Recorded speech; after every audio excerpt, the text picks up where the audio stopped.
watched The Gorge. I got mad notes on that. I watched The Gorge too. That was that new Apple movie. That shit is trash. Yeah, it is. What's good, guys? We got a full house here this week. Lots to What's cover. up, Paul, Scott? What's up, fellas? Good evening, good day, good afternoon. I think a lot of people have a lot on their mind. So Oh, yeah. I don't have anything. Well, we'll get into that later. But first, Oh, Scott, you kicking us off right into the... Scott's on a timer today. He's going to have to dip out a little early, so he wants to get this I'm coverage sorry. of the SAG Awards in. I just pulled a Julie Chen Moonves. If you know Big Brother, you know what I mean. But anyway, it was a very, very busy weekend for award watchers. Particularly, we had the SAG Awards. That was this past weekend. We also had the Independent Spirit Awards and the NAACP Awards. You're not going to bore people with those, are you? Is that an invite? No. Okay, no, I will not. Okay. But I would say there's a funny moment that happened in the NAACP Awards. But stay with me. Kerry Washington was accepting an award, and she thanks everyone she needed to, including Tyler Perry, who produced and directed the movie that she was in. And then she said, "Thank you very much," and then walks off. And then, of course, her mic gets turned off, and the announcer starts announcing the next presenters.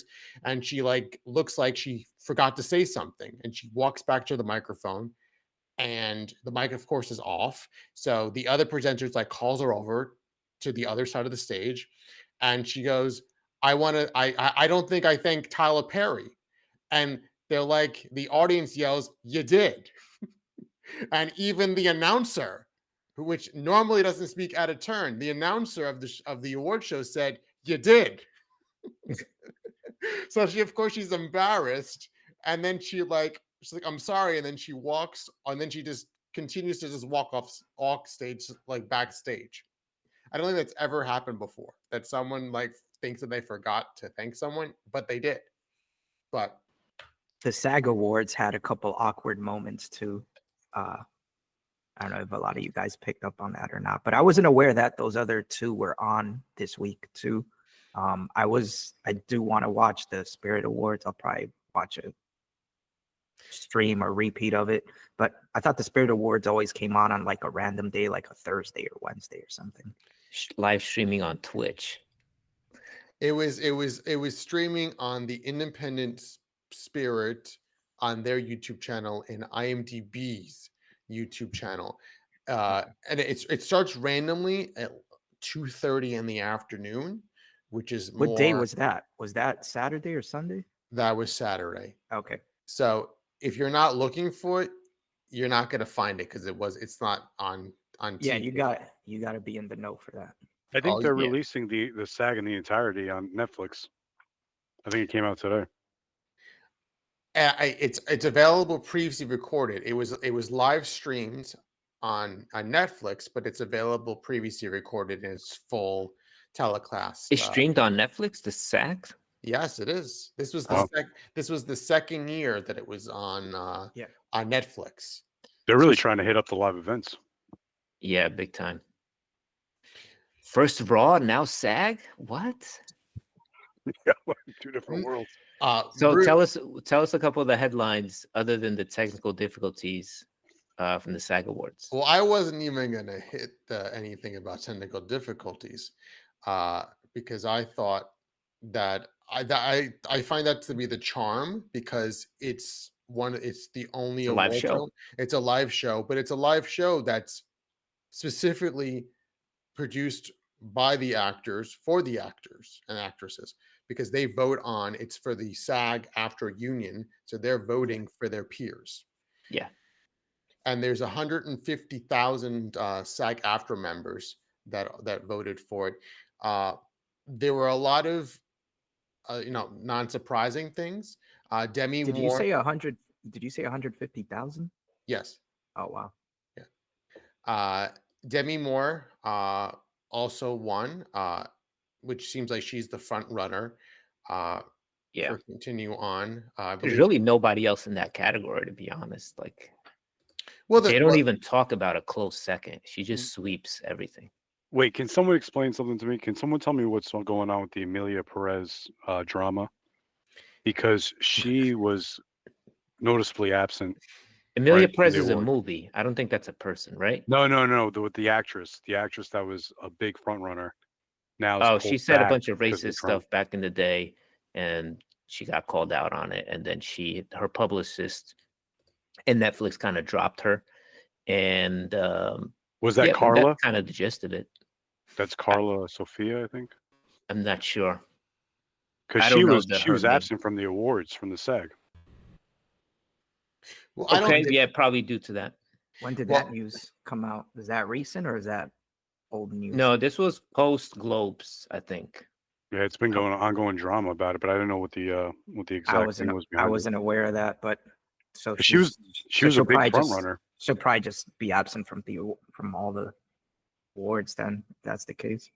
Well, they 'Cause now even they're all they getting took hit. her face out of the movie posters and everything. All the publication, all the Oh, promotion. wow. Netflix Damn. pulled back. Yeah. Okay. But as far as context, she wasn't taken out of the promotional picture that was displayed because as part of the format of the SAG Awards, any of the specific movies that are nominated, several members of the cast of those particular movies introduce a clip to each film, but she was not there as part of that part of the show, but she was depicted on the image that was behind them on stage. Okay. She was nominated. Yes, What, supporting or lead? She Lead was and Lead, and I believe she's nominated for the Oscar too, unless they changed that. But but now it's been changed. I didn't. Yeah, I would think that she would be like one of the front runners, if not the front runner. Obviously, if it wasn't for that, because you just got to figure like this, like would be a historic moment, like the first trans woman, I believe. And now the I don't Oscars know. are I don't locked know if in, it's right? the first trans woman to be nominated or that would have won, but I would guess that would have been like she would have been a big front runner because of that. The Oscars are locked in now. The SAG Awards aren't going to influence the votes at all for the Oscars. I don't know. Yeah, I would think so because aren't the Oscars next week already? Yeah, so I think they're already locked in, so the Yes. SAG won't have any influence on it.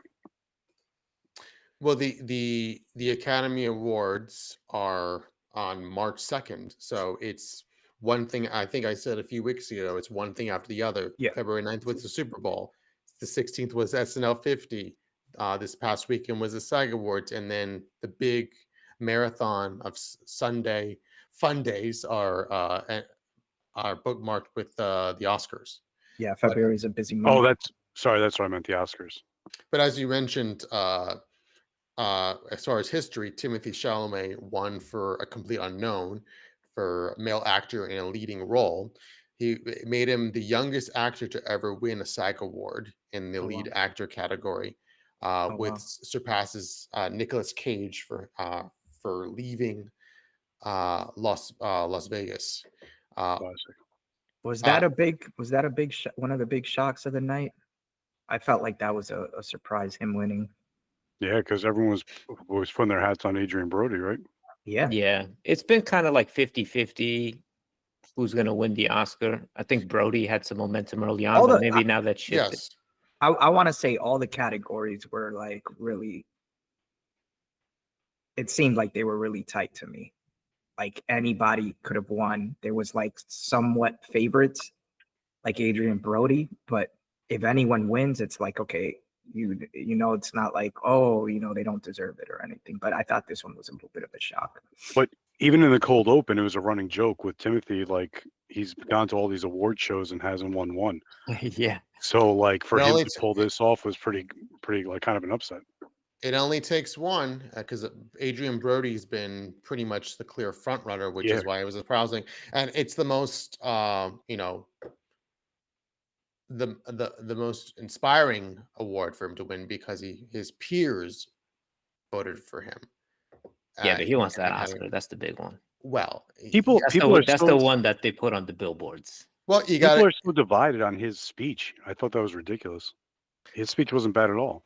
I I myself did not think that there was anything particularly wrong with his speech. He's just, it seems like a very aspirational person, and he was being brutally honest. What he wants to be the best, and after all, this role that he had in A Complete Unknown, he was training for it or reaching to the point of doing the part for 5 years because COVID and the writers, not the writer's strike, the actor's strike delayed the movie. So even though he got the part many years ago, he wasn't able to actually film it. Why was his speech controversial? Well, because he was talking about that he wants to be the best actor he can be, to paraphrase it. Was he Which like, I want to be the best at what I do. I want to be the greatest of all time. I want to be the Michael Jordan of this shit kind of thing? Or that's how I think he wants. Yes, that's how I perceived it. okay. But he said he was aspiring to be the best, and he knows that he's nowhere close to it yet. And like this is a good step in the right direction that's keeping him motivated. I don't think there was anything bad with that, especially after so many down like shots where he kept losing to Adrian Brody. You know what I mean? And for him to come in and win this one, I think that was like kind of not a bad speech at all. That might, like a lot of these guys' speeches, they influence how a lot of them are like targeting the Oscar voters. So they want to create that momentum and they want to influence their potential votes. So this might be a way to try to influence the voters, although it's a little too late, as you said. But it could also backfire in that, okay, if he's talking about he wants to be the greatest, maybe he'll have his time in the future and we give this one to Brody. Here's what he said. I poured everything I had into playing this incomparable artist, Bob Dylan. Are you going to read his full speech? I know how. Why is it that I'm hold on? Why is it that I'm reading a quote and you think I'm going to read this entire Okay. Do you really think we have time for that? I just wanted to let the audience know that this is the time for the bathroom break. Well, no, stay tuned. This section turned into the backroom, the bathroom break. I would have been done. Anyway, just for context, let me start from the beginning. Timothy Chalamet said, I poured everything I had into playing this incomparable artist, Mr. Bob Dylan. I know we're in a subjective business, but the truth is I'm really in pursuit of greatness. I know people don't usually talk like that, but I'm inspired by the greats. Yeah, I respect that. I think that's great. That's great. Especially in an era where everyone is like the idea of the movie star is going away and there's no more movie stars. So but is he that movie star though? I feel like he's I don't know. I would say so. You have to watch this. He was interviewed for 60 minutes by Anderson Cooper. So I would watch that interview. I think he's really 2 good. weeks ago. Yeah. I would because coming from someone that I haven't been following his career, his movies or anything, he seems to me as an outsider, he just seems to me like the it guy at the moment that just pops up in everything, and like he's just getting to the point where it's annoying to see him and everything. Well, I think this role, if you've seen the movie, I'm sure this role was like perfect for him, because the second you see like images or a trailer that you're like, oh wow, yeah, he's the guy that they should have chosen for him. But like, why is he the guy that's in everything else? He's a movie. He just feels forced. That's what I'm trying to say. He kind of feels like they're forcing it on you. I would say see the movie, and then you could do a better assessment. No, I'm not. I don't mean anything about the movie. I'm sure he deserved it. I just mean in general, in everything he's in, he just seems like he's being forced on us. Like he's been around for a while though. He was in Interstellar as a kid. I remember one of the big movies that I liked him a lot in was Beautiful Boy. That was a powerful movie, and he did a good job in that. So he's been, and that was in 2018. That was with The Office. Oh my gosh, Michael Scott. But he did Call Me by Your Name in 2017, and that was a huge movie. That was his breakout, I think. That was his breakout. That was when everyone. Yeah, that's when he really got the mainstream appeal. And then what did he do after that? I don't really know. I mean, he got the Dune. He did a million things. He did like Willy Wonka, like. Lady Bird was another big one he did. Oh I yeah, he think was in that. he's been around for a minute, so it's not. I don't feel like he's being forced on us now, and he's just showing up in a bunch of projects. I think now the pipeline, like Bruno had said a couple weeks ago, the pipeline's opening up, and now we're getting all these projects. But I Yeah. think he was good. Bruno, real quick, to your point about like giving the young kids, their time to shine later on. I think that's what happened with Demi Moore, winning for The Substance, Yeah. with her a female acting leading role, and they didn't give it to Mickey Madison from Honora. Yeah, I think I was surprised by The Substance getting when I saw it. I was like, that movie certainly left a print on me, left an impression on me, a strong impression. And I was really like, I don't know if I like this, if I hate this. But I guess a lot of people felt the same way, and then it just got all this respect. And when it got all these nominations, I was actually surprised. But I'm really happy for Demi Moore because she's had such a long career, and to get like this role now, and to just imagine just reading this role on paper and being able to trust this director with all this stuff, and now getting all this, love and recognition. I'm sure that's extremely rewarding. That was a huge risk for her, or maybe it was a small risk, because at that point, like, who was talking about Demi Moore? Probably not a lot of people. So, it worked out. Yeah, I noticed a few other like older actresses were nominated. Pamela Anderson, Jamie Lee Curtis. I haven't watched that movie. It wasn't even on my radar, but I thought that's interesting that some people are having like a career resurgences right now. That's I recommend that movie with Pam Anderson and Jamie Lee Curtis. They're in the same film. The Really Last good. Showgirls. the last Yeah, it's show. really good. I'm interested in seeing that. The sad part is it's not getting enough play. Currently it's only, I think, in theaters and limited release, but I'm sure hopefully very soon it will be available for streaming on some platform for all to be able to see. A big intro was Kristen Bell, of course. I didn't say, was the host of the SAG Awards. She did her own parody of "Do You Want to Build a Snowman?"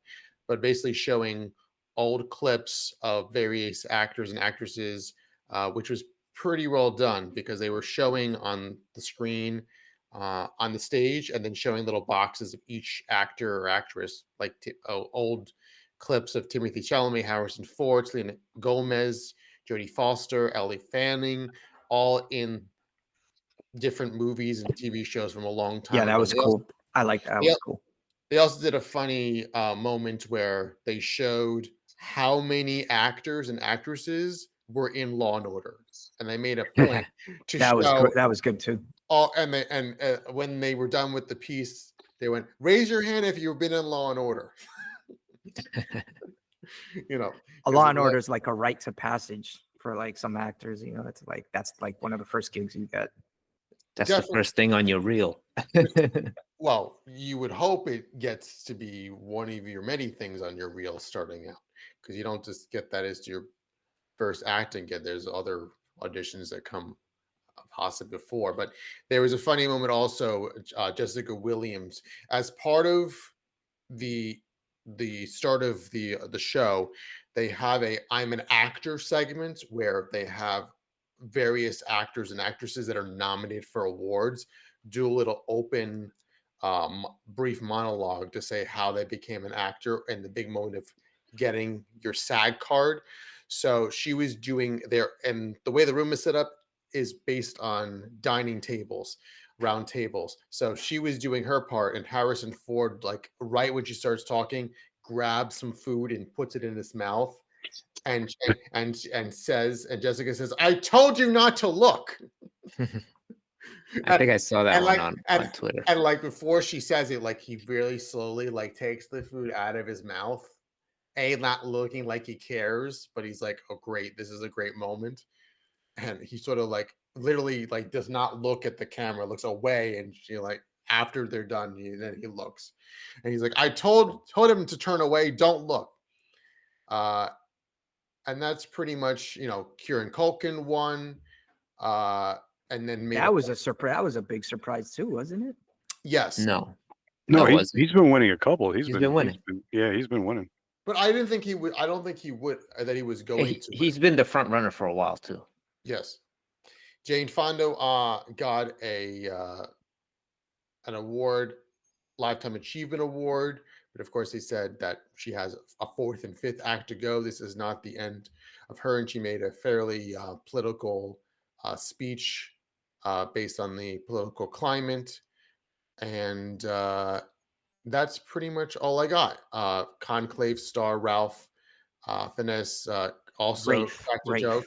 Oh, excuse me. The L Rafe. is the Yeah. L is silent. Thank you. Thank you, Rafe Pedro. Fiennes. Thank you. Thank you. And then that's pretty much it. It was a fun evening. Shogun won a couple of categories too. I'm at, like Yes, that show swept last year. It's still picking up awards. Yes, it is. Yeah. But I think for what the group Yeah, that's said, wait. That show is still picking up awards from season 1, right? yes. Yeah, Shogun was huge. This is as Yeah, I but didn't said, it come out like over a year ago already? but it didn't meet the requirements based on the cycle of the award seasons. So they basically, they were reminiscing, saying it's sad that this is basically the end of us going to award shows together, because they basically have done the full cycle. Yeah, but they have a season 2 coming up. Yes, they have a season 2, but this is basically them getting together for You mean this award season? yeah, for this award season for season 1. And They they did. beat out some like some tough competition too. They won a like couple. male actor Hiroyuki Sanada, he beat out Eddie Redmayne, Gary Oldman, Jeff Bridges. Yeah, Shogun won. That was a tight category. Shogun won for ensemble in a drama series. Yeah. And shout out to Colin Farrell getting his first one, right? And he got it for The Penguin. Yes. Yes. Colin Yeah. Farrell. Pretty huge.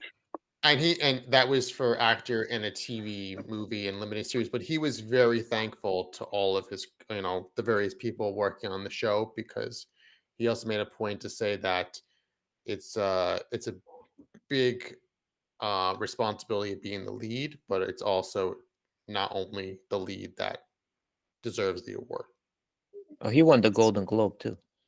Yes. There's some interesting categories in the SAG Awards, like the one that he won for. And then there's like best stunt ensemble, and then there's like best stunt ensemble in a TV series and a They got the motion number picture, 1 so- stunner award. Yeah. Yes, because they're considered part of the union as well. Yeah. So they got some They may not- they may they got not- a couple of different categories that are different than other award shows. Yeah, I They like may- that. I like when they they may- switch it up. They may not say anything, but they're also actors and actresses. The one thing that sucked was Conclave, right? I'm glad that they won. The movie? No, that they won the cast in a motion picture. Best ensemble. What really sucked though is Best that they cast didn't, in a motion picture. yeah, they didn't have because I guess the people who go up to receive the award are based on cast lists, like how the credits run. And Carlos Diaz, the one who played the main guy, if you watch the movie, and had an outstanding performance, he was pretty good, didn't get a SAG award, even though it was Really? like, yeah, I heard that somewhere and I was like, wow, that What? kind of sucks. Scott, you got an explanation for that? Nope. Yeah, that's weird. So he didn't get a SAG award, even though. So was he not considered like part of the ensemble? Well, Maybe yeah, that's why? because it's something I think about, like maybe It might be a screen time. technicality. No, I think it was like based on screen time, the way they do it. But for the cast, it was John Lithgow, Ray Fiennes, Sergio Castillo, and Isabella Rossellini. That And is they confu- accepted it, That's and that's it. confusing, because like the award is outstanding performance by a cast in a motion picture. So it's like, what is the fine detail that makes you not part of the cast? The time you're on screen, you're saying? I think it's something to do with like the way the credits, like the way you're positioned in the credits by screen time or whatever. But it Mhm. sucks because he was pretty good and he was a huge part of that movie. And for him not to get an award, like an actual hard trophy, kind of sucks. I was pulling Yeah, it is weird. pulling for Wicked to win that category, and I don't think it won anything, but I'm still pulling for Wicked to win something this award You a season. Wicked fan? I need to finish watching it. I started watching it. My You wife loved it, and I really liked it from what I started seeing. So I think You- it's It's a really good movie worth watching. You mean you couldn't find 2.5 hours to watch the full movie? It's a long movie. Yes, it is. We saw it in the theater. It was pretty dope in the theater. Yeah, it's good, man. You'll have to wait for you have to wait to the end for the big Tarzan yell. I wonder if that's like there are like Vegas odds on that. Like, what movie's gonna just come out blank with nothing? And I wonder if they're like have the most odds against them. I'm sure Wicked will win just specifically. They gotta win musical at least, like something like that. they'll Something win- involving like They'll win for score or something. They'll win probably for sound mixing. Why? Why? Because Is the music? they're not going to win for a song because the movie doesn't have original music. They may win for score, but they're not going to win for music because all the music has been adapted from the Broadway show. Yeah. It's not original. And then all the other categories like actor, actresses are just like so packed with other great performances that I don't see them winning any of those. So it's got to be something to do with music. I think Or- they might just get nothing. To be Yeah, honest. they might. I'm thinking they might get zipped. Because they don't have a single category in which they're the front runner. Not as you yet, no. We'll know after next Sunday, But yeah, we'll see. March 2nd. Okay, any final thoughts on SAG or lead Scott, up to the Oscars? is there anything you want to mention about the Spirit Awards? Any quick highlights or surprises from that? Or did the winners all sort of match across the board? Well, no, because it didn't particularly match because those awards feature a lot of independent films that are So the not. nominees were different. They're a lot. They're quite different because there's other movies that are part of the categories that are not necessarily part of the different categories that are part of the SAG Awards, the Golden Globes, things like that. Because That's what I like about smaller those films. That's It's what I like smaller about those films. awards. Well, yeah, but stay tuned for the Academy Awards. It's gonna be ABC makes it a whole day thing with depending on what time zone you're in. They literally have red carpet coverage even before security shows up on the carpet. And they got Conan O'Brien hosting this year, right? Conan O'Brien's going to be the host, which I'm looking forward to. I'm looking forward to that too. That should be fun. Pedro, you had a good idea of potentially doing an Oscar pool. If you guys have time, that would be a good idea. But I guess at this point, it's a little too late. It's never too late to go in with a dip in a pool. True. Lukewarm out there. So our main topic today is going to be the Gabby Petito documentary that premiered on Netflix a couple of days or weeks ago. And then we'll talk about a few other things. Do you guys want to dive into the documentary, or you want to just sort of shoot the ball around a little bit? I want to hear Paul's thoughts on the movies he saw this past week, Monkey being one of them, which I'm really excited to hear about. I actually saw like I've been lucky, man. This last month has been You've been a on a lot of roll. it's been a lot of great like movies. I can't say I was really disappointed. I mean, Cap was a little bit of a disappointment. Tell us but about Cap and Monkey. Cap was like it was essentially, they sold it as a Captain America movie, but it was really like a Hulk sequel from like what was it, 20 years ago? 20 something, 27 years ago or something like that, like when Hulk originally came out. Because Hulk was the first Marvel Cinematic Universe movie. It came out before Iron Man. Yeah. Oh, I thought it was Iron Man. No, because that's why at the end of Iron Man, General Ross comes up to Tony Stark and he's like, and they were talking about the Hulk. So the Hulk was actually the first one. And this was sequel. Are we talking about Ed Norton Hulk? Yeah, Ed Norton Hulk. And it's like, and they're paying off like storylines from that movie now, which is like ridiculous. Like, who even cares at this point? But I think it's just because they can't get the rights to do a standalone Hulk movie, so they kind of throw like all these like Hulk whatever, and the main villain, oh my gosh, the leader was Esposito. He's not the no, main villain. He's like sidewinder. He's like a side character, right? yeah, he didn't even have a big part. I heard You know, they added him in reshoots. yeah, this movie I think was plagued What? with reshoots. Yeah, they had reshoots and they Unfortunately, just threw this character in as a side plot. I don't know why. no, the main guy was the leader. He was oh my gosh, Tim Blake Nelson played him. That doesn't ring a bell, Um, but it's fine. but He has yeah, one it of was those names. such a waste because the leader in the Hulk universe is like this super smart guy, and his plot, like the plot, was so stupid. It was just Anthony. Look, some of the characters did really well. Harrison Ford actually, like, he didn't phone it in. He played it pretty well. Anthony Mackie, I thought, did a pretty good job. Um, it felt like another long episode. Like it would be a good finale for Falcon and the Winter Soldier, that series that was on Disney. Yeah. But it didn't feel like it deserved to be a movie, so that was kind of a letdown. And the post credit scene was so stupid. It was It's one of the weaker currently ones.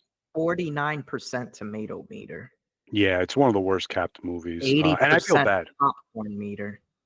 because I think they're doing. Someone remind me what the difference between the two meters are. One is Popcorn critics, meter, one is audience. popcorn meter is the critics. What site are you referencing? Rotten Tomatoes. It's got 49% tomato meter. And it was so weird because the director for this movie, Julius something, hasn't done a movie really, I think, since Cloverfield Paradox. Damn. Like, Oh wow. so I guess they had all this behind the scene trouble and they just grabbed him. But anyway, not a great movie. Like, whatever, it could have been a Disney Plus series. I will say seeing the trailer and like kind of just like the look of some shots and scenes, it did see before they hit you with the coming to theaters, it did have that feeling like it was going to be a Disney Plus movie. Yeah, I think I don't know. They try to be like the Winter Soldier, but it was not the Winter Soldier, or even Captain America: Civil War. It was nothing like that. Real quick before I talk about the monkey, another one I saw, but it wasn't a recent one, was Strange Darlings. Did any of you guys ever see that? Let me pull that up. It No. sounds familiar. Damn, this movie was good, man. Like, it just came up on my my IPTV, and like I was like, let me check this out. And Strange Darling from 2023. Yeah, it was. No. It Yeah, was I've never really. I seen that think at one. the time it won a lot of awards too.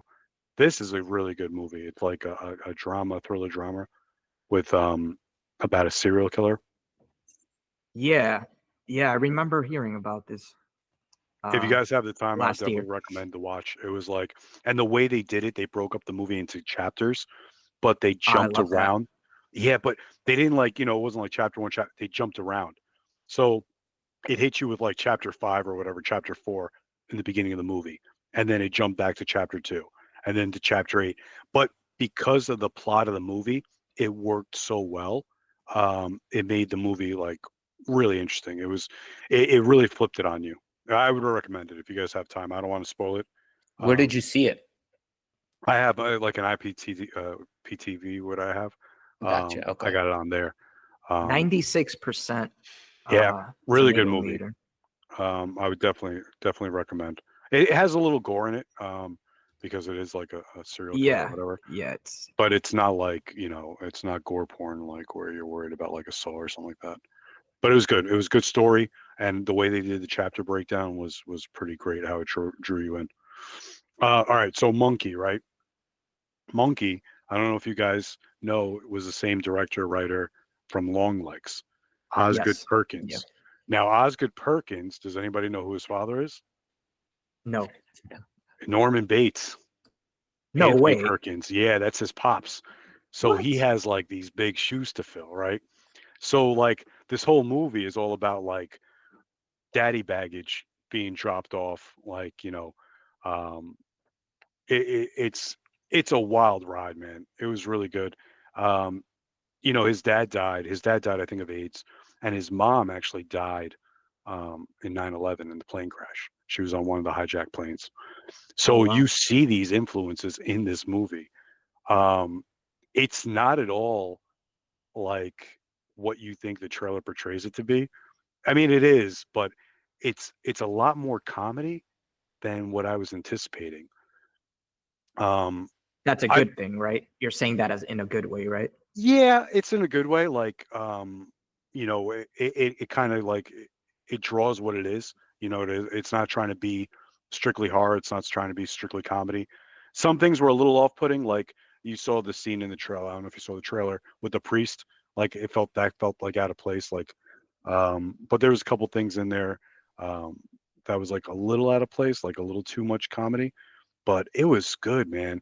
Adam, there's a spoiler right in the beginning of a cameo I told you guys about, where I Yep. was like, "Wow, he's in this," and he was in there like right in the beginning. Yeah, there's a Uh, couple. I'm looking at the cast right now. There's a couple of. this It's a this is couple big Stephen names King. on there. A couple big He's names on there. Stephen King's short stories, The Skeleton Crew.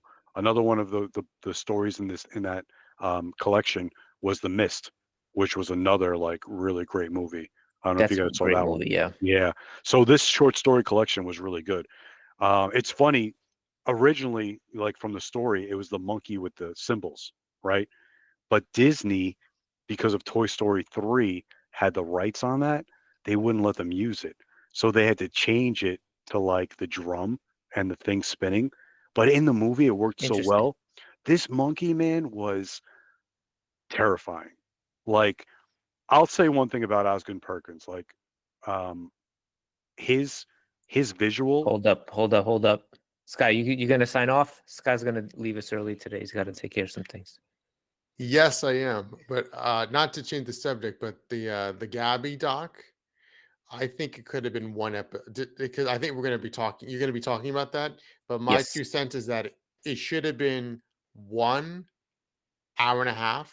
Didn't need to be 3 episodes. I'll leave you with that. We'll pick Take that care. up in a bit. But one thing I think from Long Legs that you could see Osgood Perkins visually is like pretty amazing. And there's this one cool scene with the monkey where it's like you think you see it through a window and like you're staring at it hard. It's like a darkish, grayish image. And then all of a sudden, like you look behind you and the monkey's there. So he's really good at the visuals. Theo James was really good. He plays like twins in the movie. And the kid, like everyone's giving credit to Theo James that he did a good job playing like dual roles. But the kid, Christian Convery, he was in Sweet Tooth. He does a voice in Invincible. He Mhm. was really good too. And the first part of the movie, like the first 30 minutes or so, is about the childhood. And that kid was really good. Tatiana Maslany, she's She-Hulk. She was in it. She was the She's in mom. that. Yeah, she's good. Like whatever you say, whatever you want about She-Hulk. It wasn't I great, forgot that even existed for a sec. but she's been in a lot of other things, and she's pretty funny. She's good. Um, but anyway, a lot of people will make references to this movie being like Final Destination-y, where it's like Rube Goldberg, assimilation of like a tragedy of death. But it was good. I enjoyed it. It was a wild ride. It was fun. I don't think they did a great, like, as good of a job as Hard Eyes, where you had a beautiful split of like horror and romantic comedy, like slasher Mm. and romantic comedy. I don't think they did as well as Hard Eyes when it came to comedy and horror, but it was okay. It was a fun. If you take it for what it's for, you have a good time. And it's like they slap you in the face. That's one thing too. They slap you in the face with what the meaning is in the movie. Like so many times, they don't. I don't think they give the viewer enough credit for intelligence. They really hit you over the head with their metaphors. But overall, it was a good watch. I've been Okay. lucky this last month. Like a lot of And really good you're stuff. you're familiar, you said, with the Stephen King story. Ye- Yeah, How, I've how a did this bunch. compare to it? Did they change it up a lot? Because I'm You know, seeing like some criticism was just that it's different than the It's completely story. different. And Yeah. Stephen King was behind Osgood Perkins with this. He didn't want like open up the book and do a direct, translation from the book. He wanted it like different. And it was pretty different, not super different. One thing I did miss at the end of the short story, to get rid of the monkey, they throw it into a lake. The name of the lake is Crystal Lake. This is in the book. And the reason it's Crystal Lake is because Stephen King's always had this obsession to write a story for Jason Voorhees. And so, like, this monkey is That's like awesome. personification of evil, right? So, like, what if Jason Voorhees got his evil from the monkey in Crystal Lake or something like that? You know what I mean? But it was a nice little like shout out because he just liked the Jason movies and he always wanted to do one. So he put Crystal Lake in the book. But I would definitely recommend. Not as good for me as Hard Eyes. I thought Hard Eyes right now is like one of the better ones I've seen this year, since January. But this one was pretty good. Definitely up there. Neon, the company Neon is on a roll with Oh, its movie and- releases recently. And so like I had to go to the bathroom real bad, right? But I wanted to see if there was any like post credit. Ran to the bathroom, came back. At the very end, I've never seen this before. Osgood Perkins put a trailer for his next movie, Oh, wow. which is called Keeper. And you see like a trailer for Oh, his that's next dope. movie. That was really cool. Because all of a sudden you start hearing these noises and I'm like, no way, Monkey 2? This is a short story. They dragged it out. It was like an hour and a half, which was pretty good, a little drag. I was like, no way there's a Monkey 2, but it was for his new movie Keeper. Wow. That was pretty cool. Like Yeah, all that the is a nice this drop. Marvel, like here's the next movie where we're teasing. No, this is his next movie, and he pulled this independently because theaters out there, like distributors or whatever, wanted to make it something different than it wasn't, and he had this vision, and he pulled it independently. So it went through Neon. That's This a is, dope tactic because audiences now are trained to sort of wait for that teaser. So for him Yeah. to sort of put a spin on that and just put a trailer for his next film is pretty smart. Yeah, and it was a pretty good trailer. It's like again, it's like a horror movie, but pretty good. Where first thing I thought when I saw any images of this movie is that the monkey looked familiar to me. Like I think it's the where have I classic seen monkey this from like the character? 70s. Classic cymbal bouncing Yeah. monkey, that you wind up. But this one, every time you wind up, he plays the drums and then someone dies a horrific death.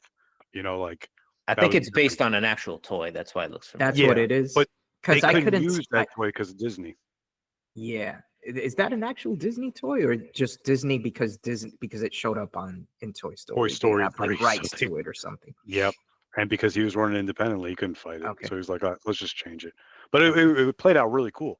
Like the way like the sticks turn in his hand. And the monkey is so menacing, man. Oh my gosh.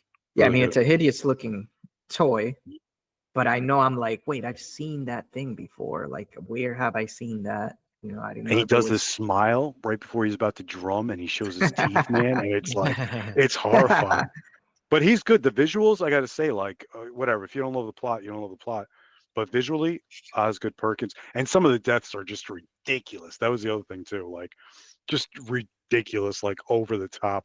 Like, not even gory, like, oh, man, that was, like, sick. No, just, like, ridiculous. Like, people just exploding. Yes, people are saying that the kills are worth the movie alone. Yeah. So check that out. It's in theaters now. That's something I did want to see, but I might have to wait till streaming. So we'll see if it's still around in a few weeks.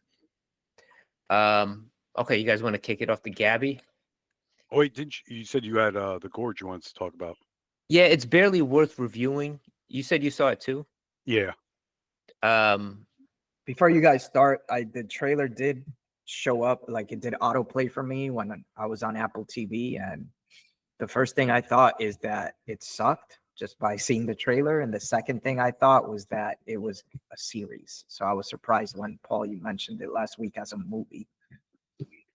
Yeah, it is a movie. It didn't look interesting to me at all. It kind of came out of nowhere, but it's like one of those movies that it's like, what if, and then it's like a ridiculous concept or two ridiculous concepts mixed together. Then yes, and then you think it's like a thriller and a thing, and then like by the second half, by the last minute of the trailer, it turns into like some passionate like love story or something. Yeah, this movie threw me for a loop. So the movie is basically it's about like a retired Marine who's kind of like, he's an alcohol abuser, he's depressed, he's like done with life, he's jaded. I don't know where he gets contact to sort of go take this one last job for some mysterious company where he has to just sit on a platform and just watch over this gorge. There's no outside communication. There's only like one emergency button that they're like, press this if it all goes bad. Every 365 days, like there's a new person in charge of that role. And then on the other side of the gorge, there's like another their sort of counterpart. So there's two people. So that's the premise for the movie. And like you're like, okay, so what's in the gorge? What is it? And like the guard, the initial guard that's like rotating out, he says it's like guarding the gates of hell because there's monsters down there. But so the movie has this like very serious opening with this very serious character. And you know, they start off like, I heard you're the best sniper in the world. You shot this, you know, all of this like exposition, just communicating how much of a badass he is and how much of a loner he is. And it's kind of a drag. But there's a hard twist like 25 minutes or 30 minutes into the movie because the counterpart is played by the girl from what's that Anya show? Joy. Yeah. And it freaking flips Taylor into a Joy. romantic comedy. It's not even a comedy, just like a romance because she's so goofy and just girly. And he immediately becomes this other person. He just like falls immediately in love with her, and his character completely transforms into this other person. And you're just like, wait, what the hell's going on? So there's like in the middle, there's like a 40-minute like romance movie out of nowhere. Paul, like, what did you? And Just squeezed in. They squeezed it in like no, not 40 squeezed it in, minutes. they No, took it's over. part of the full movie, but it's a literally 40 minutes, I say at least, that they're building this romance hard. And I like them too, man. I really like Miles Teller. I think he's a good actor. He's been in a lot of really good things. He's He's great. solid. And so is Anya So is she. Taylor-Joy. She's really good. So That's is Princess Sigourney Peach Weaver. right there. Yeah, and Sigourney Weaver too. But you know what? It could have worked. Again, I hate to bring up Hard Eyes.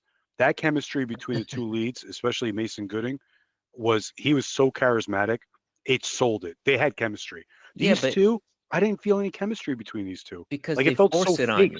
Exactly. Like it wasn't organic. Because they Like build him as like this morose, he's done with life, he's done with everything kind of character. And then he's like bringing her flowers a couple of scenes later. You're like, wait, what? This is not the yeah. same person.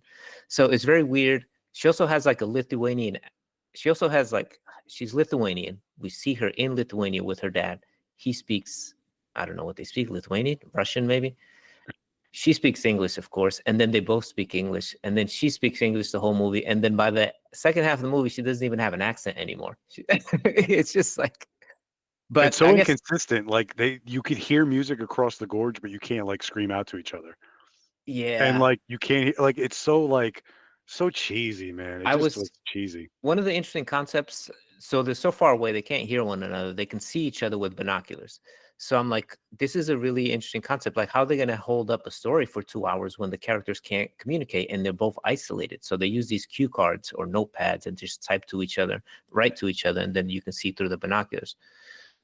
But they immediately break that because he just does like a little, like, he just creates like a rope. What do you call it? Like Zip line. a zip line, and he's just over there. And I'm like, okay, so there's that. And then now they're Zip just line to talking. his heart, man. Right Yeah. across the gorge.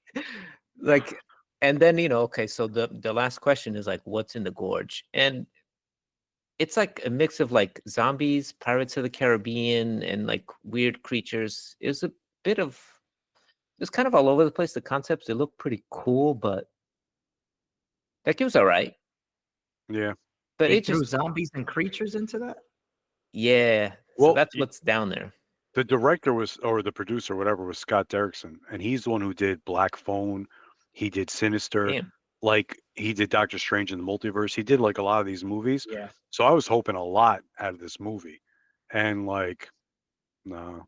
Yeah. If my thing is like, I also saw Elevation with Anthony Mackie. If these movies aren't going to theaters, they're probably just gonna suck. They're probably just sucky movies. And again, like to your point, these are really two good actors at their height of their careers. I'm not sure Good what they're doing director. in this movie.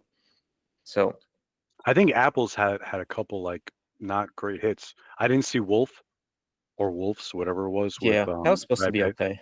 I didn't see that. either. There's another one like a solar one, where they had to like slingshot to the sun or something like that. I didn't see that. Like Apple's been like a lot of misses lately on their movies. I don't know why Apple's makes making it- TV or movies in the first place. Like, just don't. But their stop. TV Severance is dope. You know what I mean? Like some of their TV is pretty dope, but Yeah, their but movie is just Severance is like a complete independent production, and Apple is just leasing the rights to it. Like they Yeah. have nothing to do Gotcha. with that. Yes. Gotcha. And I Severance think has been there's one or nuts, man. two other TV series that I'm watching from them that are like that too. That it's not Yeah. actually them. But it makes me wonder, like, does Apple have like some sort of like agreement or contract that like I don't know.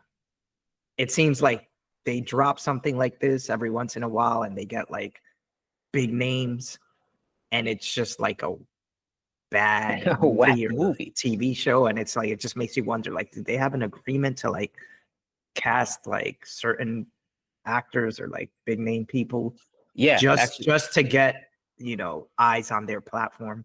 They that's got money, exactly like their Amazon. strategy. Their strategy has always been get the big names and then worry about everything else later. Content Just later. get the big names because the big names will drive viewers. The problem is they don't like HBO's was get the big names, but get the big name creators, get the Yeah. big writers, With the good and stories. then we'll build stars from their stuff. These guys, they just get the creator, they get the stars, but like who's writing this stuff? Who's directing this? I don't know. It's the same thing with the Amazon movies. If you see it, Amazon's got boatloads of money. They throw it at like these big actors, and their movies are kind of like this. It's like empty movies. Like Yeah. no substance to them really. Elevation is trash on HBO. I And didn't don't want to fall see for that. that. I fell for that because they're like Elevation and it says like the year says 2025, but that's a lie. That movie came out last year, man. I found out that out Oh, later. that's what Damn. got me. And it's That's what funny. got me. It's funny because when I mentioned it, I'm surprised you like watched it right away the same night I mentioned it, because I'm just like, I threw on Max and it popped up and like it said, like you said, 2025, and I'm like, am I bugging or was this movie just in theaters like 2 months ago? I'm like, You guys don't like Anthony Mackie? You don't think he was good? No, he wasn't good. I don't think he's a good actor. I haven't watched it, so I can't comment on his performance on here. But as an actor, I haven't really been. In this In the movie, I he's haven't Captain liked fine. him America stuff, he's been in pretty good. anything I've seen from him. I like him in Twisted Metal Yeah. because he plays like he plays like John Doe. He plays the sober character in a crazy world. So he doesn't have to really carry the load. But in a movie like Elevation, which is horrible writing and everything's bad about it pretty much, he does okay. But it feels like sometimes he's in a different movie than the other characters because of the way their acting is so bad. It's just Yo, weird. That movie You sucks. could have just taken Elevation out and said Captain America: New World because it's the same shit. Horrible plot, Well, there horrible. you- Like he did a pretty solid job. Horrible plot, horrible story. Like, and he felt like he was doing a different thing. It was Yeah, like yeah. same thing, same. He's exact trying, thing. but he just can't get there either. Like, I don't know No. if is he They're just doing him wrong. not the person to be like a lead Yeah, that's the a thing. lead role, or is He's he not. just He's not. put in bad movies? Because I feel like I don't like anything I've ever seen him in. Combination. I haven't seen him in a lot of stuff, but I think Falcon and Winter Soldier was pretty good. He was pretty good in that. I liked him. yeah. And in like Yeah, the but he Marvel got. movies, But he's the other okay. guy, Winter Soldier, was much better in that. Yes, That's but the thing. again, and so I think it's a combination of the two. I don't think he's meant for like a big lead like this. And Like I he's think the literally movies he's his in is role. crap. His role is Falcon, because you need Steve Rogers to carry it, Yeah, and he's great as the number 2. I think that's what it is with him. yeah. Yeah, they keep forcing him into being like I mean, they're not twisting his arm. I'm sure he a wants these lead actor. roles. Yeah, he's getting his agent. He's getting paid, but And yeah, I He like. had a little I feel- controversy too. I don't know if With like what? the movies are bad or if he's bad. So I don't know. He said something, Both. and Marvel was like, "Yo, you need to chill with that." Like, I think they shut him down. He said something, man. I don't know if it was about the president or something. And then Marvel was like, "Yeah, we don't play that game. Like, Yeah, you you know, gotta your keep movie's quiet. about to come out. You got to keep quiet about that." I'm still rooting for him. I do like him. If I see him, I'm like, oh, Anthony Mack is in this. Again, Twisted Metal. We liked Twisted Metal. And season 2 is coming out at some point. Yeah.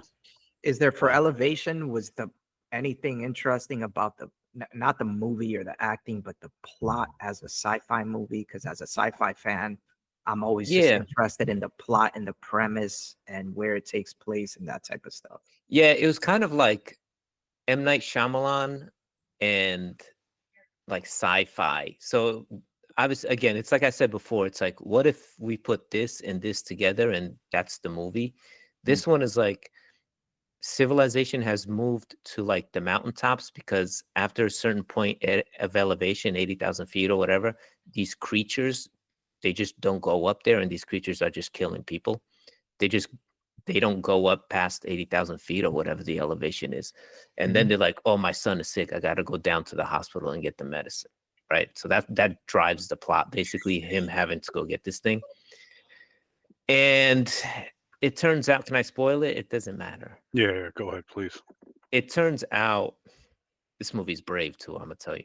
It turns out these creatures are machines because they figure out how to blow them up. They're machines. And then at the very end of the movie, these guys were really ambitious.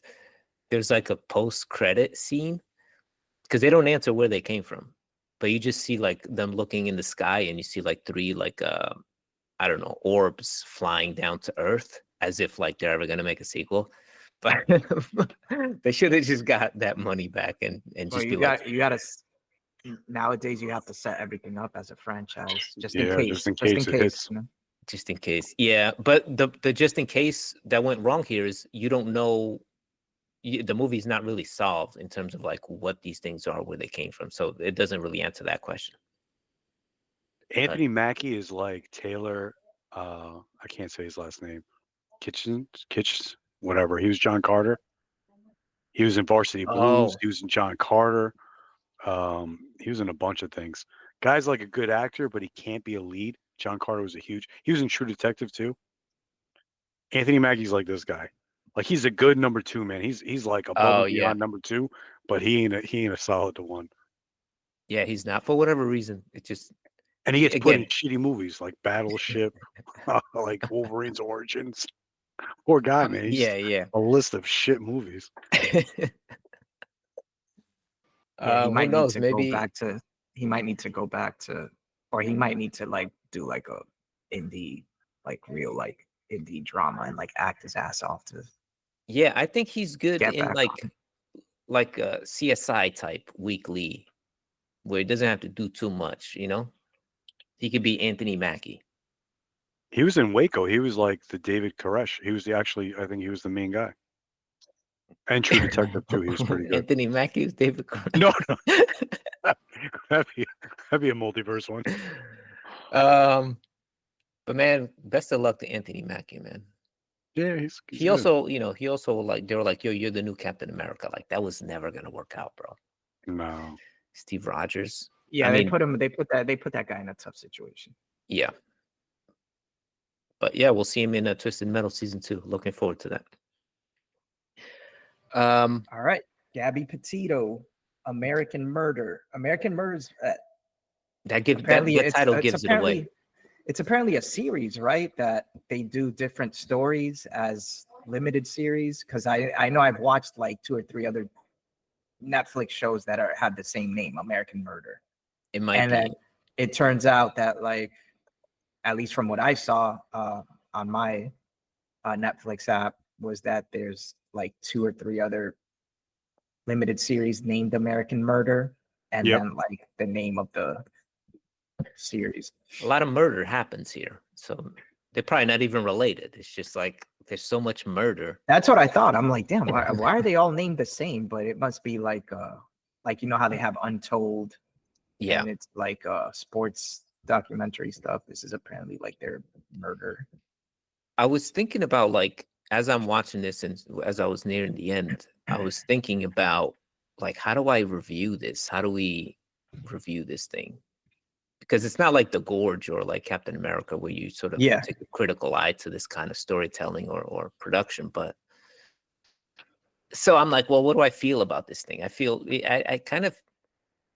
all this stuff kind of just washes over me at this point. It's hard to have sympathy for these characters in the end because we get so much of this stuff.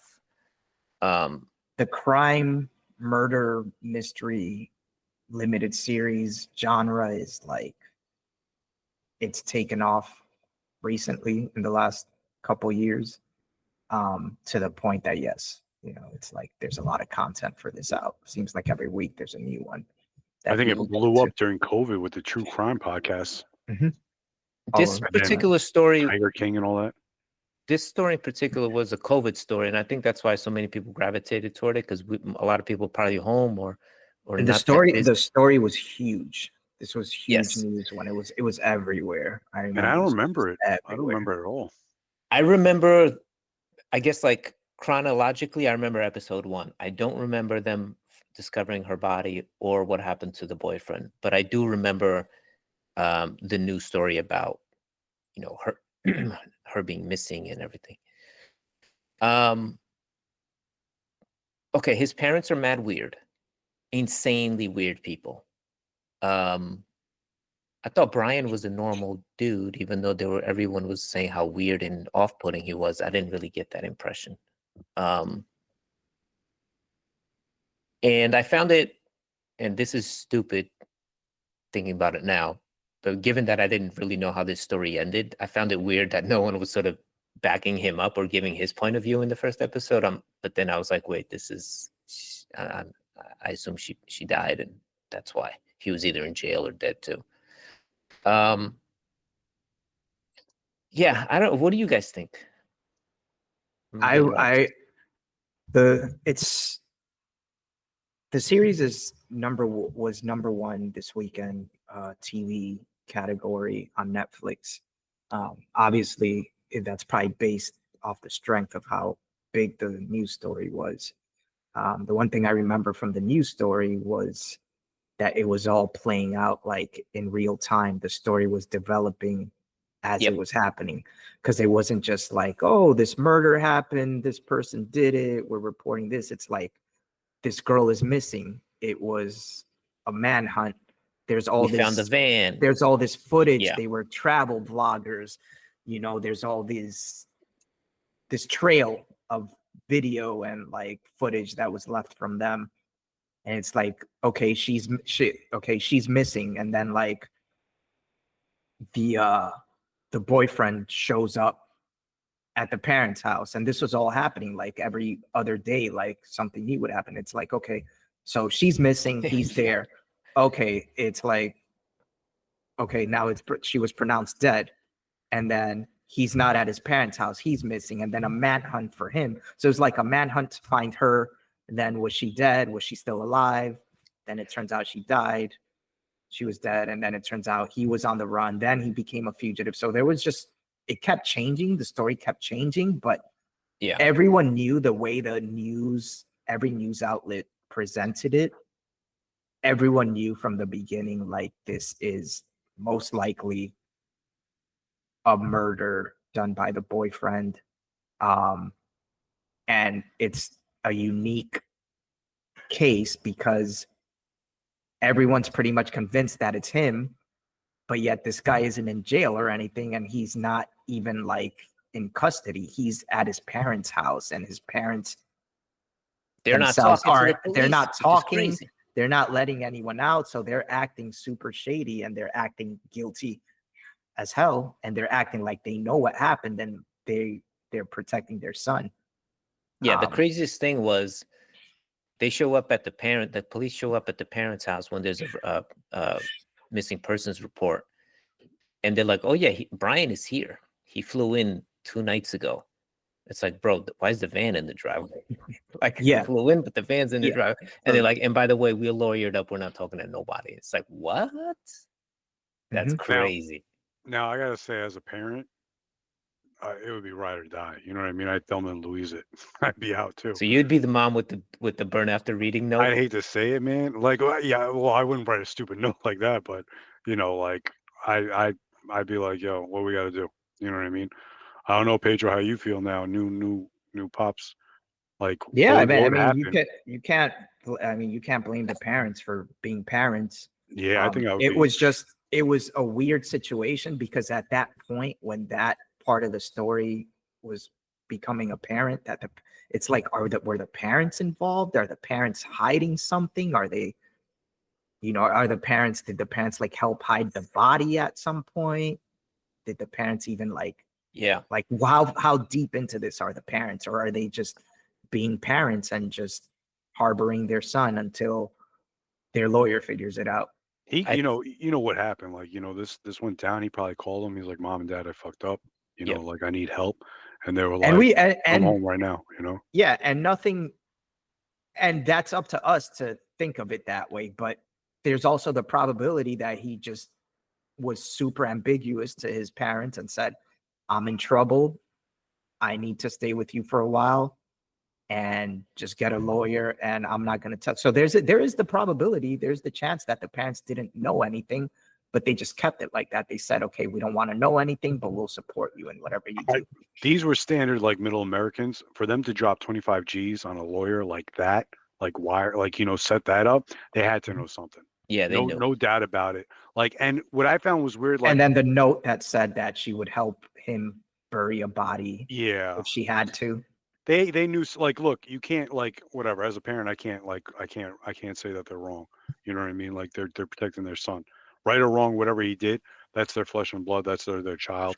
They're, I think a lot of parents out there will be like, "I'll do whatever it takes to protect my child." What I thought was weird though is that they found his body. Like they knew, like, I guess where to find his body, and that they were allowed to go out and search, and That like was weird too. that Yeah. was really weird because they could have got rid of, like, I don't know. It I was think just what real weird. happened there was the park had been closed, and then once it opened, they were There was allowed. flooding. They There were were like allowed to go torrential in. rains, and Right. And the here's the trails and the weird. park he was on was flooded. I didn't think it was weird that they found him because, again, like he went camping there all the time and they would go with him on occasion. I thought it was weird that they knew where he went camping all the time and they didn't tell them, Yes. right? Like they Yeah. had that info. That's why they went straight there and eventually they found him. They could have just told the cops exactly where this motherfucker likes to camp. And, they would have found him probably weeks earlier. I don't know how long that took, but But so that just they're, fits the narrative again. They're protecting their baby boy and, like, yeah. whatever. It's like, but man, look. I really echo what Scott said before he bounced off, that it could have been done in one long episode. Like I I agree. think it dragged. Yeah. It got boring at points. Like, I hate to They're say trying that to get about those this topic. hours. Yeah, they're trying to get, like, they're stretching it out big time. But it's sad, man, and it just shows you, like, reality. Like, Instagram, Facebook, all these, like, social media things are like just a highlight reel of the best parts of a person's life, and you Mhm. don't know what's going on behind the scenes. And typically the people that, show, like, the best stuff is the people that are really, like, hiding the worst stuff. And it's crazy, like, that this was happening behind the scenes, and what she was posting, you didn't really see any of that, like, at all. Yeah, but the reason I'm not surprised is, well, she was very young. She's 22 and he was like only a few years older. But the way the documentary framed it was that they had just met through mutual friends. They fell in love. They moved to Florida, and then they decided to just like go do the van life thing. So yeah, you're gonna have tons of conflicts. You're in the van with the same person and camping with the same person, right? Like we've all been in relationships. Like you fight with your spouse, that's gonna happen. So I wasn't surprised that he was yelling at her and she was mistreating him and all that back and forth. I was not surprised. That's the come. What surprised me was that he took it to the level that he killed her, and I didn't really see a motive or like why would he. I didn't really see anything in his character that was like, yeah, he's that kind of person. It just felt, I don't know. You definitely saw in that one video alone, like, that captured it perfectly, where they were in the parking lot and you saw him slam that van door. Yeah, he was Like, tight. you're like, yo, this dude's got, like, he's got anger issues. When Yeah, you but when you I've done slam the that. door, I'm not gonna murder somebody. Like I've been pissed. yeah, I don't know. I was seeing that video. I'm like, damn, man, he was like, He slammed the hell out of that thing. yeah, I But think what the friends were saying that knew them as a couple was that they were hints of his, violent, aggressive, manipulative side towards her. And that at some point she told her mother or her best friend, I don't remember, that she was gonna like become a solo van life yeah. vlogger because well, wasn't that him female. texting? That was a fake text that he sent. That was his alibi. That she left him. He's like, oh, there's more money if I do it by myself, right? Oh, I thought that was like an No, actual. I think No, they that said was. that was I think that her was an last actual one. message. Yeah, like that Oh, was the okay. last Yeah, convo. someone close to her, either her mom or one of her friends, she was communicating with. You know, she was saying that they were having a rough time in their relationship and that she was going to try to do it solo. So Because it was a timeline, because then they checked her laptop and she had done like video editing, and it Right, followed right. the pattern that she'd done. So that was the last like actual conversation they could say was pretty much her. And then after that, they don't know what the heck happened. Like then he was like, yeah, he did this like huge loop, and then he was like texting himself. Like, Yeah, and the what a lady's clown. like, she was like, it was instantaneous. Like it was like literally like sending and receiving the message like almost at the same exact time. So yeah, that's someone sitting there typing it out and then sending it to himself. Like so Yeah, stupid. Like, you know what I mean? Like, yeah, he didn't oh think my about that. gosh. what did you He didn't guys think think that through. about one uh one article about the series that I shared with you guys was about the use of AI recreating Gabby's voice. For a quick Yeah, section, when I read the article before seeing the show, I thought it was like going to be a big thing. Like they incorporated AI in a major way into this, and like some people were upset at that. But after watching it, it was only like for like 5 seconds. Like it was an no, it was a few AI. scenes.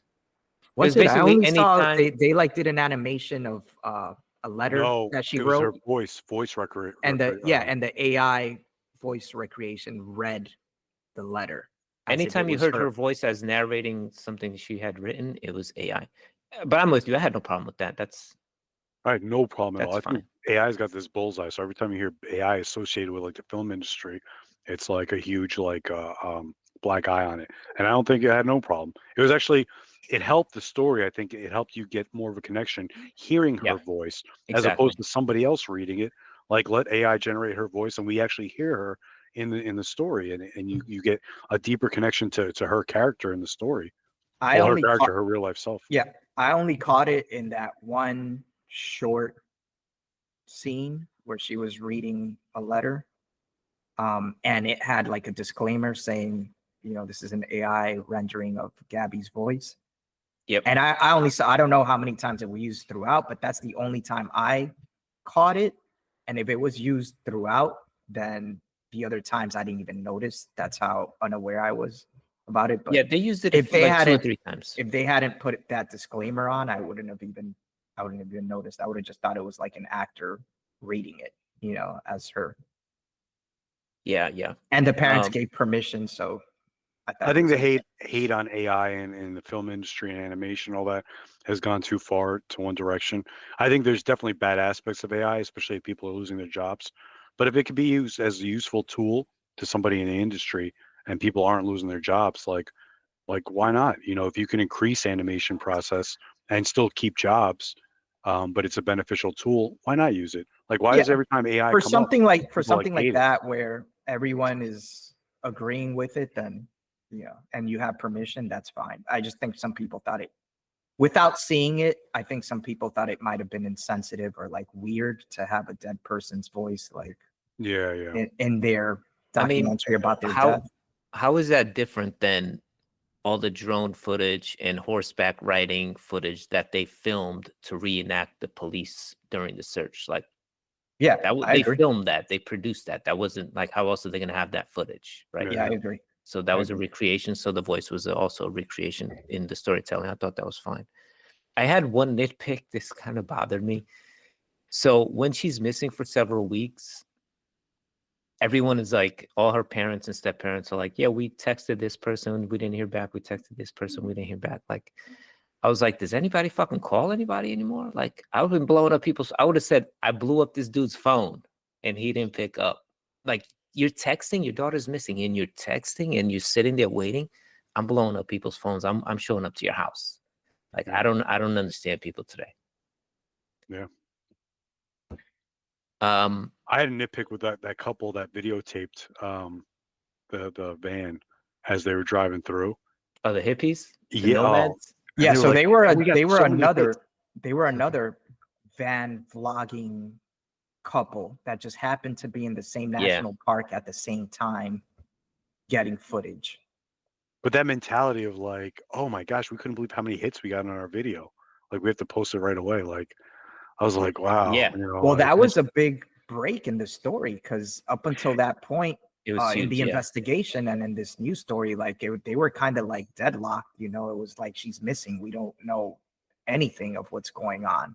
We don't without a know if doubt, this- definitely. We don't know if this guy was even there when this happened or not. And it's like, oh well, there's the van. This is the date and time. I So think the this line is where you is- guys should be looking because this is the last time she was seen. Definitely, Well, but to me, the cringe was like how many views we got. Like, you know, like adding that line. The fact that they went and uploaded the footage themselves. No, uploading the footage was fine, like whatever, because it got to get out there. But the cringe moment was like talking about how many hits, like how many views the footage got. Like, Yeah. who cares? Like, you know what I mean? Like, it's great that it helped out and it helped the investigation. Yeah, you got to get it out there. That's fine.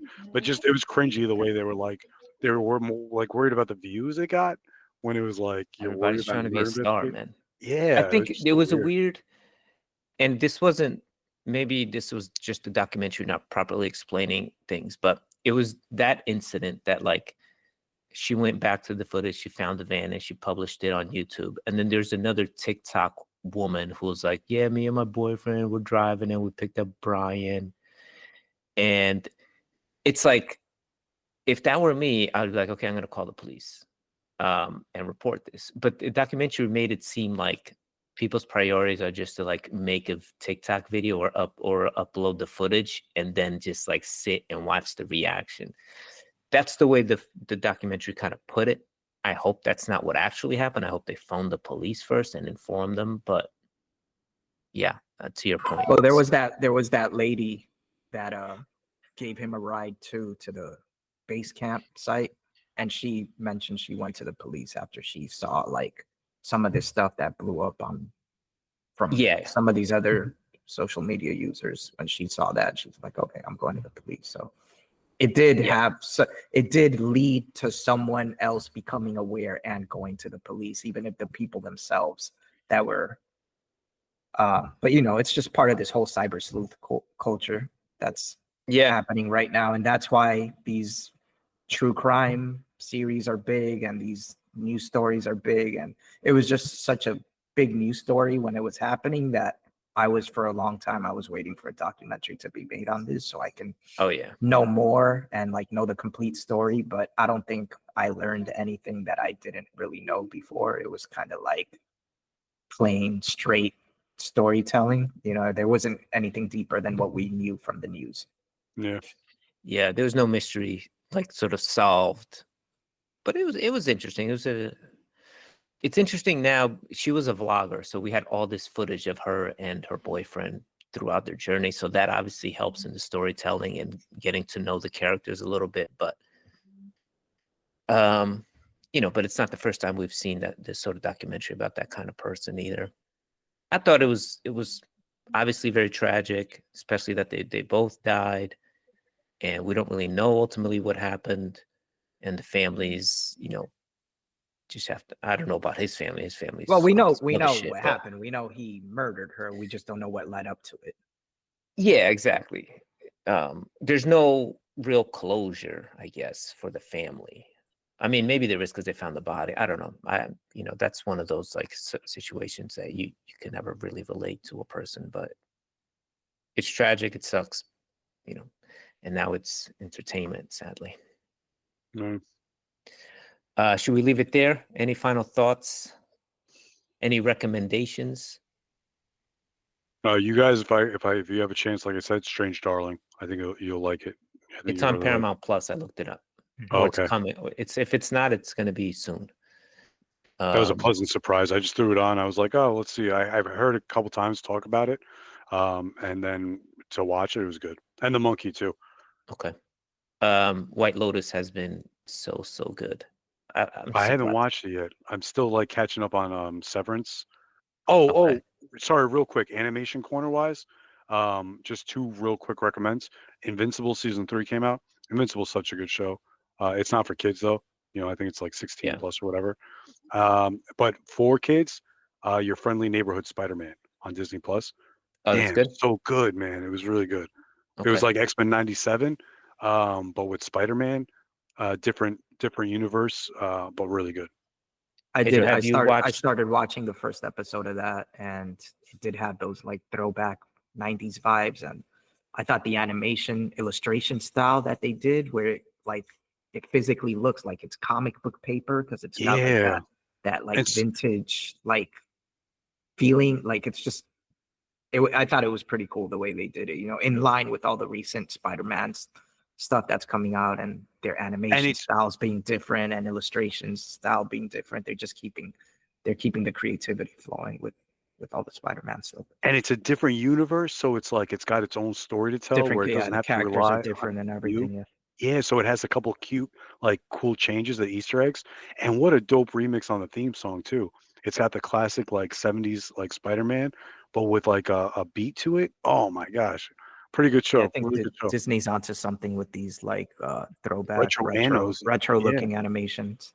Yeah, man. All right, I might have to watch that. Is the whole season out already? Yeah, yeah. And the finale is Okay, pretty cool. good. They're definitely I hope they do a season 2. Like they led up to it, but we'll see.